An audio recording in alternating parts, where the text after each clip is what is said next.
Hello and welcome. I'm here at CES today with Sharath Reddy from ZFTRW. We're going to talk about cameras. Thanks for joining us today. Thank you, Bill. Now, when you talk about autonomous cars, the essential part of being autonomous is being able to see what's going on around you. This is where you come in. Tell us a little bit about what you do. Absolutely. I mean, with a camera, you're getting into a vision sensing technology. You're able to see what's happening outside the car. It's a sensor that can help us with looking at lanes and traffic signs, and also look at objects. So it helps with the radar technology also at the same time. Now, the kind of cameras that are used for this purpose are a little different than the cameras in an iPhone or a video camera that people would be familiar with. Oh yeah, yeah. I mean, this is a camera which is having a very high processing algorithms, looking at objects and object detection sensing technologies. So it's very different from an iPhone or any other standard camera. And very tiny. Very tiny. It has to be mounted on the windshield, so it cannot be visible to the consumer. So, and the glare of the windshield has to be reduced.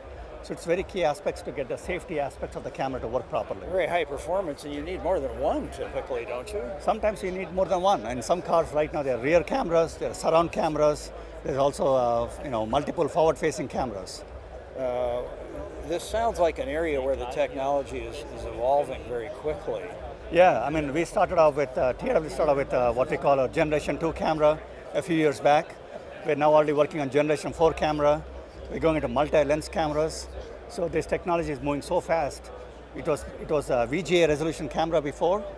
We're now getting into 1 megapixel cameras. We're going to 2 megapixel cameras.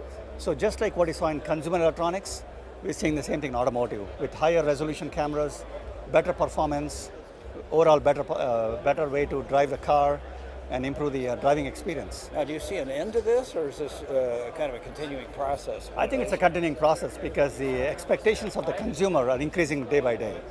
And the problem statement of automated driving is a very difficult one to solve. So I see this as a continuing trend for the next 10 to 20 years until we figure out all the nuances of automated driving and make sure you have the complementary sensor set of radar, camera, laser scanner, all working together to give the driver a complete automated driving experience. Great, thanks so much for the update. Okay, thank you, Bill.